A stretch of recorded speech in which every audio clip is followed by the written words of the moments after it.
I'm Brent Goff. It's good to have you with us. We begin with breaking news from the U.S. President Donald Trump has told U.S. media that authorities have captured a suspect in the killing of right-wing influencer Charlie Kirk. Now, speaking on Fox News, Trump said that there was a high degree of certainty that Kirk's shooter had been caught. Trump claimed that, quote, someone close to him turned him in. Charlie Kirk was gunned down at a university campus in Utah on Wednesday. The killing sparked a massive manhunt, with the FBI appealing to the public for information. All right, we want to go straight now to our Washington correspondent, Janelle Dumalaon. She is following this story. Good morning to you, Janelle. What more are you hearing? Good morning, Brent. This is obviously an extraordinary moment. The president of the country breaking this news live on air on network TV. So as you said, he said that he believed with a high degree of certainty that the person responsible for the shooting of Charlie Kirk has been caught. He suggested in the interview, where he gave a few details, that he thought it was a person close to this person of interest who had turned him in.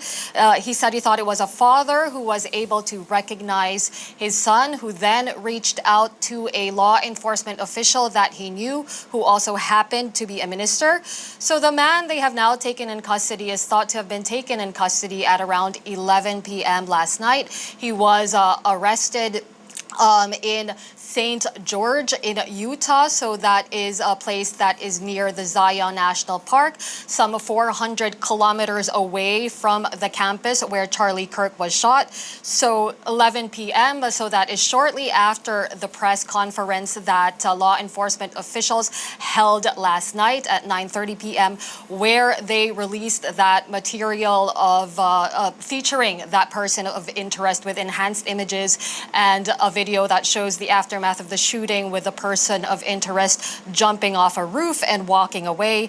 Now, of course, Trump cautioned that this information is preliminary. He said he heard about it minutes before walking onto the set for his on-air interview, but he was clearly confident enough to make this pronouncement, even as this is an investigation, of course, that is still ongoing. Presumably, a prosecution case is being built as they are talking to the person of interest. Okay, Janelle, stand by. We have more to discuss. But first, a look at the events of this week and the death of Charlie Kirk. Moments after Charlie Kirk was shot, a CCTV camera catches someone jumping off of the roof of a building from which the FBI believes the fatal shot was fired. The FBI released the video, hoping it will help identify the suspected shooter. We have recovered what we believe is the weapon that was used in yesterday's shooting. It is a high-powered bolt-action rifle. That rifle was recovered in a wooded area where the shooter had fled. The FBI laboratory will be analyzing this weapon. Investigators have also collected footwear impression, a palm print, and forearm imprints for analysis. Charlie Kirk, a controversial right-wing activist known for his provocative statements, was gunned down during an event on a university campus in Utah on Wednesday. His body was flown to Arizona, where he lived with his family.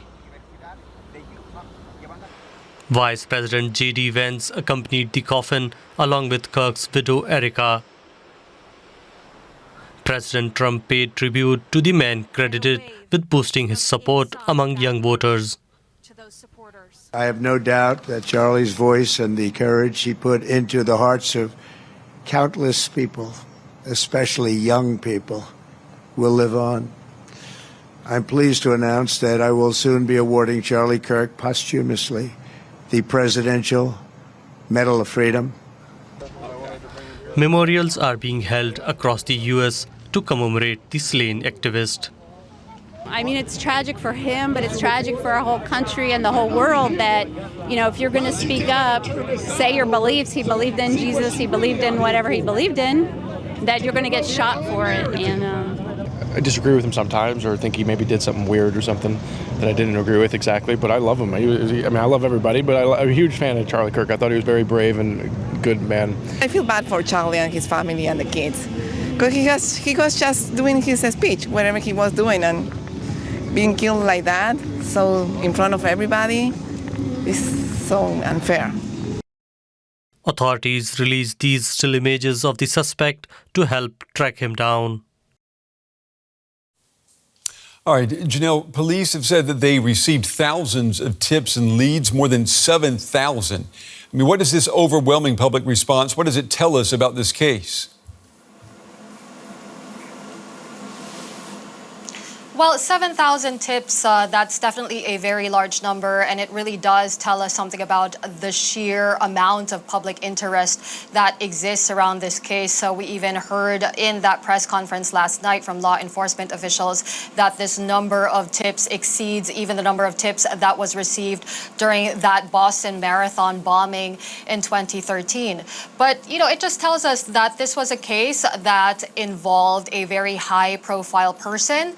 Everybody saw what happened to him on social media. These videos were circulated widely.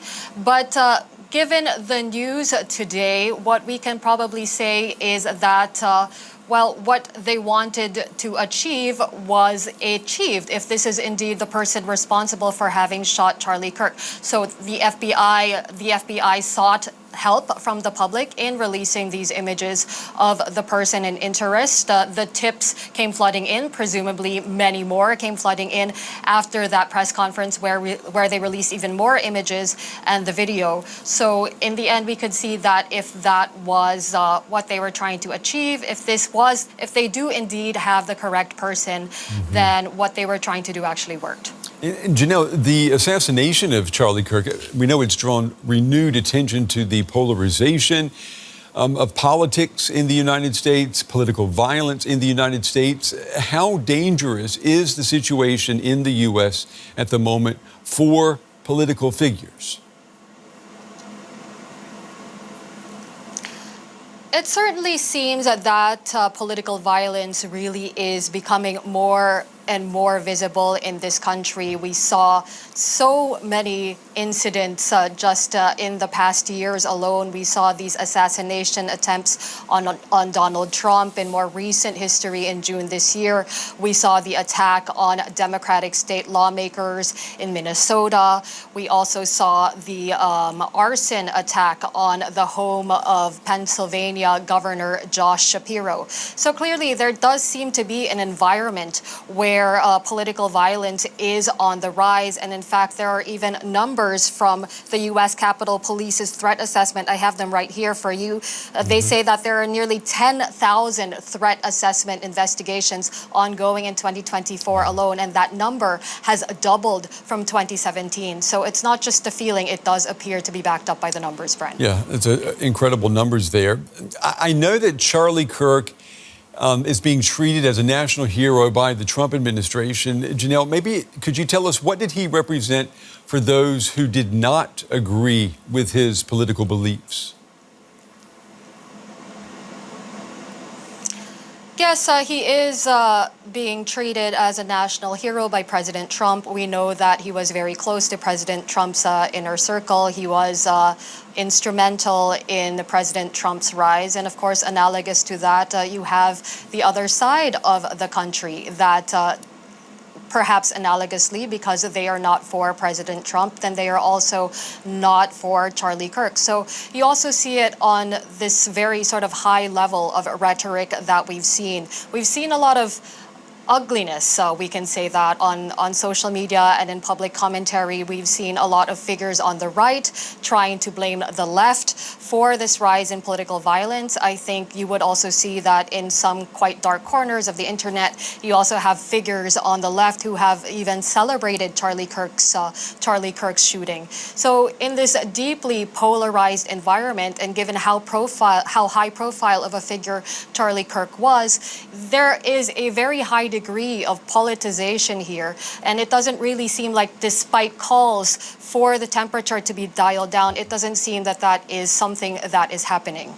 Okay, Janelle, stand by one more time. We're going to come back to you in just a moment. But we want to stay with this notion of polarization and political violence in the United States. We asked Ethan Behrman, an adjunct professor at Loyola Law School in Los Angeles, as well as a political commentator, how dangerous it has become for politicians in the U.S. Take a look at what he said. Well, I think overall, the political figures themselves are in no greater danger today than they were yesterday or the day before. What's been happening over the last several years, if not decade, is this extreme polarization, the rhetoric. Social media has absolutely contributed to this type of divisiveness because, in particular, the unchecked rumors and fear-mongering and attacks on those with whom we might disagree, again, potentially stoked and emphasized by geopolitical foes in an attempt to weaken Western democracies and the United States itself, have really gone to a level where even someone like myself has reduced the amount of political debate and engagement I have done publicly, let alone our political leaders. I mean, look, we had the Minnesota State Senator, Melissa Hortman, and her husband who were assassinated as well just approximately 2 months ago or less. We had the former Speaker of the House, Nancy Pelosi's husband, attacked in their home. It does feel like the temperature is higher. And again, there are those on the fringes of either side, it appears, that seem to be stoking this rhetoric around violence. I absolutely condemn the violence. I consider all of this that has happened, whether it was to Charlie Kirk so tragically or the state senator, it's anti-American to engage in political violence because we might disagree with someone. Was Ethan Behrman there speaking with us earlier. If you're just joining us now, this is DW News, and we've got breaking news. The U.S. president saying that a suspect in the shooting death of Charlie Kirk has turned himself in. We've got my colleague, Janelle Dumalaon in Washington. She's on the story for us, Janelle. Janelle, if you could just bring us up to date, particularly for people who are just tuning in, tell us, what do we know right now? Indeed. So this morning we saw President Trump go on a Fox News show and announce that there was a high degree of certainty that law enforcement officials were able to take the shooter of Charlie Kirk in custody. So he said that there was a suspect in custody. He said that he thought it was someone close to that person of interest who was able to turn him in. He said he thought it was the father of the suspect, who then recognized his son from the materials that the FBI sent out, contacted a law enforcement official that he knew personally, who also happened to be a minister, a religious figure, and that this person of interest was taken in custody last night at around 11 p.m. So that is shortly after the press conference that law enforcement officials conducted at 9:30 p.m. In order to release these enhanced images and video of the suspect in the aftermath of the shooting of Charlie Kirk. So it was thought that the suspect was arrested in St. George, that is near Zion National Park in Utah, some 400 kilometers from the campus. So of course, we are told that this information is preliminary still. There will be another briefing from law enforcement officials where presumably we know more, but that is the state of things at the moment. Okay, Janelle Dumalaon with the latest in Washington. Janelle, excellent reporting on this breaking news story. Thank you very much.